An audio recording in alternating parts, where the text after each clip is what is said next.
Hello everybody.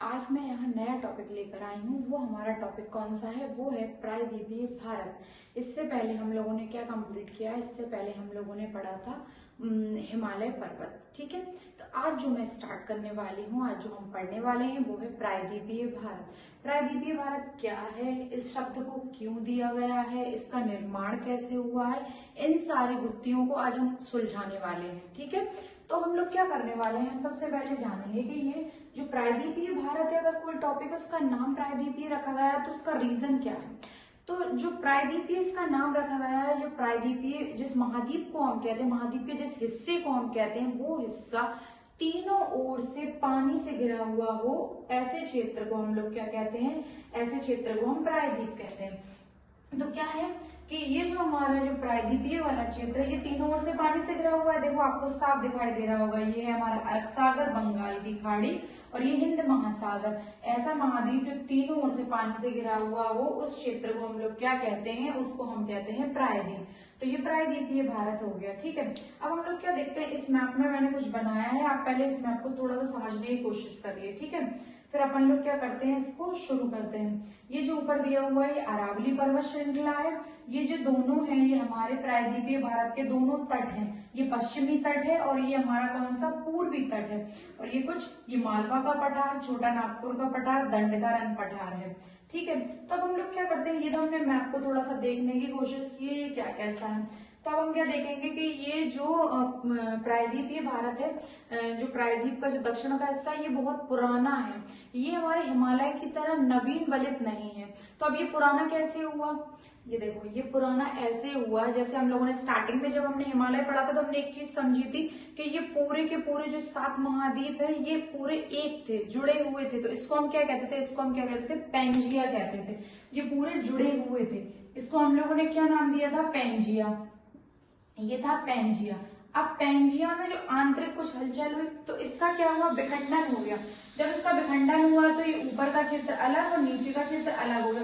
ऊपर के क्षेत्र को हम लोगों ने क्या बोला, अंगारा लैंड। इसको क्या बोला हम लोगों ने, अंगारा। और ये हमारे काम का है अभी, ये इसको हमने क्या बोला, इसको बोला हमने गोंडवाना लैंड। गोंडवाना लैंड बोला इसको हमने। अब ये पूरा का पूरा जो दक्षिण वाला एरिया था वो क्या है, ये गोंडवाना लैंड का ही हिस्सा है। अब ये गोंडवाना लैंड के भी कुछ टुकड़े हुए। तो ये गोंडवाना लैंड के जो टुकड़े हुए, तो वो टुकड़े कौन कौन से, किन किन महाद्वीपों का निर्माण हुआ, इससे दक्षिण अमेरिका, अफ्रीका, भारत और ऑस्ट्रेलिया। तो ये बेसिकली ये हमारा ये क्या है, ये अफ्रीका का ही टूटा हुआ हिस्सा है, जो कि अफ्रीका का ये टूटा हुआ हिस्सा जो उत्तर पूर्व की ओर अग्रसर हुआ। और ये क्या कहलाया हमारा, ये प्रायद्वीपीय भारत कहलाया। अंडरस्टैंड, समझ में आया होगा। ठीक है, क्या है, ये गोंडवाना लैंड का हिस्सा है, इसी कारण ये बहुत पुराना है। और क्या है, हमारा हिमालय क्यों है नवीन वलित पर्वत, ये नवीन वलित पर्वत इसलिए है क्योंकि जो इसका निर्माण हुआ है, इसका निर्माण हुआ है किससे, भूसन्नति के द्वारा, मलबे के द्वारा, है ना। इसमें आंतरिक जो मतलब आंतरिक हलचल हुई, तो इससे ये क्या हुआ, हिमालय का निर्माण हुआ। और ये क्या है, ये तो पुराना है हमारा। ये क्या है, पैंजिया का जो 2 टुकड़े हुए, अंगारा लैंड और गोंडवाना लैंड में टूटा, तो ये क्या, गोंडवाना लैंड का ही हिस्सा है। क्या है ये, प्रायद्वीपीय भारत, इसीलिए ये बहुत पुराना है। ठीक है, तो चलो हमें ये तो समझ में आ गया गोंडवाना लैंड। क्या जब ये गोंडवाना लैंड हम लोगों का ये प्रायद्वीपीय भारत बना था, जब गोंडवाना लैंड का ये हिस्सा, तो क्या इसमें दोनों तरफ तट थे, इसके दोनों एरिया पे क्या तट, पश्चिमी तट और पूर्वी तट पाए जाते थे? नहीं, ये तट नहीं पाए जाते थे। इसके दोनों सिरों पर ना पश्चिमी तट था ना पूर्वी तट था। ये पूरा इसका ये तट कैसे बने, तो यहाँ थोड़ा सा समझो। ये तट कुछ इस तरह से बने हैं। ये हमारा पूरा ये क्या है, प्रायद्वीपीय भारत। ये हमारा प्रायद्वीपीय भारत का जो हिस्सा है बीच का, है ना। ये क्या हुआ, यहाँ पे से बहुत सारी नदियां, यहाँ पे देखो सब जगह नदियां निकल रही हैं, बहुत सारी नदियां अपने साथ में क्या है, बालू मिट्टी गाद लेकर आती रही, है ना। और ये हजारों वर्षों की प्रोसेस है, ये आज और कल की प्रोसेस नहीं है, ये बहुत लंबे टाइम तक चलने वाली प्रोसेस है। तो ये क्या किया, ये नदियां जो है, ये नदियां बहुत सारा बालू, मलबा, और ये मलबा अपने साथ लाती रही, गाद, और इसका भराव करती रही। ये प्रकृति की प्रक्रिया है, खुद ब खुद हुई, है ना। तो ये क्या अपने साथ में लाती रही, तो इसके चलते इन्होंने इस गैप को भरा, इसको पूरा एरिया को समतल किया। समतल करने समुद्र थोड़ा पीछे की ओर हट गया, और क्या हुआ, हमारे पश्चिम और पूर्व तटों का निर्माण हुआ। क्या हुआ? पश्चिमी और पूर्वी तटों का निर्माण हुआ। इस प्रकार से पश्चिम और पूर्वी तट बन गए। ठीक है, अब ये हमें समझ में आ गया, पश्चिम और पूर्वी तटों का निर्माण हो गया हमारा। अब हम क्या समझते हैं, जब ये निर्माण हुआ इसका, ये नदियां यहाँ से निकल के ये सारा निर्माण हो गया, ये चीज क्लियर हो गई। हमने क्या समझा, क्या समझ रहे हैं? अब हमें ये समझ में आ गया ना तटों के बारे में। अब इसको समझो, यहाँ से ये दिल्ली से लेके गुजरात तक, दिल्ली से लेके कहाँ तक? गुजरात तक जो फैली हुई पर्वत श्रृंखला है वो कौन सी पर्वत श्रृंखला है? वो अरावली पर्वत श्रृंखला। अरावली पर्वत श्रृंखला के जस्ट कहाँ? दक्षिण में कौन सा? मालवा का पठार पाया जाता है। मालवा पठार के दक्षिण में कौन सा है? ये हमारा विंध्याचल, और विंध्याचल के दक्षिण में हमारा सतपुड़ा पर्वत श्रृंखला पाई गई। तो एक चीज समझो, ये पश्चिम वाले तट को हमने पश्चिमी तट और पूर्वी वाले तट को हमने पूर्वी तट नाम दिया है। अब ये दोनों तट जिस जगह जाकर मिलते हैं उस जगह को हम लोग क्या बोलते हैं? उस घाट को हम लोग क्या बोलते हैं? नीलगिरी घाट इसको नाम दिया गया। इस जगह पर जाके ये मिल गए तो इसको अपन ने क्या बोला? पूर्वी तट और पश्चिमी तट का जो मिलन बिंदु है जहाँ ये मिलते हैं उसको हम लोग क्या कहते हैं? नीलगिरी, नीलगिरी पर्वत के नाम से जानते हैं। इनके क्षेत्रीय नाम है, अलग अलग पहाड़ियों के अलग अलग नाम है। ठीक है, जब अपन इन दोनों को पश्चिमी और पूर्वी घाट को जब इंडिविजुअल अलग अलग पढ़ेंगे तो इस चीज को अपन एकदम क्रिस्टल क्लियर कर लेंगे। अभी मैं बेसिक इंट्रोडक्शन दे रही हूँ सिर्फ आपको प्रायद्वीपीय भारत का। अगर आपको ये बेसिक समझ में आ गया तो आपको ये अरावली पर्वत और ये मालवा का पठार और ये पश्चिमी और पूर्वी घाट को याद रखना एग्जाम के पॉइंट ऑफ व्यू से बहुत इजी हो जाएगा। ठीक है, तो अपना क्या हुआ, ये अपन को पता चल गया। फिर अपन नेक्स्ट यहाँ क्या देखते हैं, ये हमारी राजमहल पहाड़ी है। राजमहल पहाड़ी कहाँ पाई जाती है? ये राजमहल जो पहाड़ी है हमारी, ये छोटा नागपुर के पहाड़ के, छोटा नागपुर के पठार के ऊपर उत्तर पूर्व की ओर अवस्थित है। इस राजमहल पहाड़ी का कुछ हिस्सा मेघालय के शिलोंग पठार में है। क्या हुआ, इसका जो कुछ हिस्सा है जो बीच में अवतलन हो जाने के कारण एक हिस्सा पूर्व की ओर चला गया। ठीक है, ये शिलोंग पठार में, और शिलोंग पठार के अंतर्गत 3 पहाड़ियां पाई जाती हैं। कौन कौन सी? गारो, खासी और जयंतिया। क्या हुआ, जो अपना राजमहल जो राजमहल वाला जो पहाड़ी है उसका कुछ हिस्सा कहाँ है? शिलोंग पठार में है, मेघालय में अवस्थित है। तो इसके बीच में क्या हुआ, अवतलन हो जाने के कारण, धसना, अवतलन क्या होता है? धस जाना किसी भी चीज का, नीचे की ओर चला जाना। फिर क्या चीज प्रोसेस यहाँ दोबारा से, यहाँ नदियां ब्रह्मपुत्र और गंगा नदियों ने इस गैप को, इस धसे हुए भाग को भर दिया। और यहाँ पे कहा बांग्लादेश है, ये पूरा मैदानी क्षेत्र है, लेकिन यहाँ पर एक नदियों के बहाव के कारण यहाँ नदियों ने क्या किया, एक गैप बना दिया। उस गैप को क्या बोला गया? उसको गारो गैप या मालदा गैप उसको नाम दिया गया। तो ये जो गैप है ये कौन सा? गारो या मालदा गैप के नाम से जाना जाता है। ये चीज क्लियर हो गई। फिर नेक्स्ट हम देखते हैं नीचे कौन सा है? दंडका रन पठार है।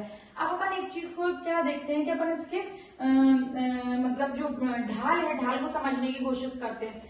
जो प्रायद्वीपीय भारत की जो ढाल है, उत्तरी ढाल मतलब उत्तर की ओर, ये है ना उत्तर, दक्षिण, पूरब और पश्चिम, जो इसकी उत्तरी ढाल है वो कहाँ है? प्रायद्वीपीय भारत की उत्तरी ढाल उत्तर की ओर है। ये हमें कैसे पता चलता है? ये हमें पता चलता है नदियों के बहाव से। जो हमारी नदियां यहाँ से निकलने वाली जो नदियां हैं कौन कौन सी? चंबल, बेतवा और सोन। सोन, चंबल, बेतवा जो नदियां, इनका बहाव कहाँ है? इनका जो बहाव जाता है वो उत्तर की ओर जाती है और ये कहाँ जाकर गंगा यमुना नदियों में मिल जाती है जाके। इससे क्या होता है? पता चलता है कि इसका जो ढाल है किस ओर है? उत्तर की ओर है। आप कभी इसको समझ सकते हैं, जैसे कोई आपका नॉर्मली आप अपने रूम में पानी फैलाकर देखिए, जब पानी आप गिराओगे तो पानी जिन जिन दिशाओं में जाने लगेगा तो आपको पता चल जाएगा कि जो ढाल है वो किस ओर है। पानी उसी तरफ बहेगा जिस ओर उसका ढाल होगा। ठीक उसी प्रकार इसका ढाल हमें कैसे पता चल रहा है? उत्तर की ओर है, क्योंकि जो हमारी निकलने वाली जो नदियां हैं उनका जो बहाव किस ओर है? उत्तर की ओर जा रहे हैं। सोन, चंबल और बेतवा नदियों का ढाल उत्तर की ओर हो जाता है और ये कहाँ? गंगा नदी में मिल जाती है। नेक्स्ट हम लोग नीचे देखें तो हम लोग का कौन सा है? यहाँ हमारा विंध्याचल पर्वत श्रेणी पाई जाती है। विंध्याचल पर्वत श्रेणी के बाद सतपुड़ा, सतपुड़ा से इसका ढाल क्या होता है? चेंज हो जाता है और इसका ढाल कहाँ? पूर्व की ओर हो जाता है। पूर्व की ओर इसका ढाल होने मतलब महानदी, गोदावरी और कृष्णा नदियों का जो बहाव है वो किस ओर हो जाएगा? पूर्व की ओर हो जाएगा। और ये अपना जल कहाँ गिराती है?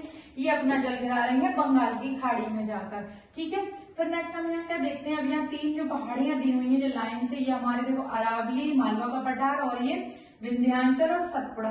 तो विंध्याचल पर्वत श्रेणी के सतपुड़ा पर्वत श्रेणी के उत्तर में और विंध्याचल के दक्षिण में कौन सी नर्मदा नदी बहती है। नर्मदा नदी बहती है। क्या ये भ्रंश का निर्माण करती है। जब दो पहाड़ों के बीच में कोई नदी बह रही है तो वो भ्रंश घाटी में बह रही है, वो नदी यहाँ बह रही है। तो क्या नर्मदा घाटी अपने भ्रंश में बहती है, किसमें, सतपुड़ा के उत्तर में। जस्ट सतपुड़ा के जो दक्षिण में नदी बह रही है वो कौन सी नदी है, वो ताप्ती नदी बह रही है। ताप्ती अपना भ्रंश बनाती है, यहाँ ताप्ती नदी बह रही है। तो ठीक है। और ये नदियां बहाव के विपरीत, ये बहाव के विपरीत, ये नदियां कहाँ, ये नदियां पूर्व की ओर नहीं जाएंगी, ये नदियां बहाव के विपरीत अपना सारा जगह खंभात की खाड़ी में जाकर गिराएंगी, जो बहुत बड़ी नदियां हैं, ज्यादा पानी लेकर आती हैं ये नदियां। तो ये क्या करती हैं, ये अपना पानी कहाँ गिराती है, ये अपना पानी पूरा का पूरा खंभात की खाड़ी में गिराती है। ठीक है। फिर हम देखेंगे क्या होता है, यहाँ से जितना जो अपना पूर्वी वाला क्षेत्र को बहुत कटा पिटा क्षेत्र, क्योंकि यहाँ बहुत छोटी छोटी नदियों ने इस तट को काट छाट दिया है।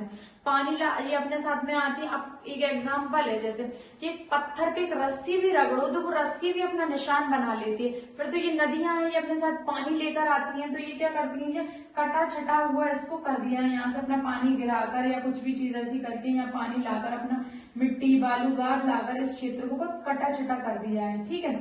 तो फिर हमने क्या देखा, यहाँ पर नीलगिरी पर्वत श्रृंखला तक अपन आ गए थे। इन दोनों का जो क्षेत्र है वो कौन सा था, दोनों जहां मिलती हैं, पश्चिम और पूर्वी घाट जहां मिलते हैं, उसको अपन ने क्या बोला था, नीलगिरी घाट बोला था इसको अपन ने। देखो अपन ने क्या देखा, इन दोनों का जो मिलन बिंदु है, पश्चिमी घाट और पूर्वी घाट कहाँ मिल रहा है, नीलगिरी घाट पे जाके मिल रहा है। लेकिन यहाँ पे क्या हो गया, इसका विस्तार यहाँ तक है। जस्ट पश्चिमी नीलगिरी के नीचे से कौन सी अन्नामलाई पहाड़ी पाई जाती है, यहाँ पर अन्नामलाई, अन्नामलाई।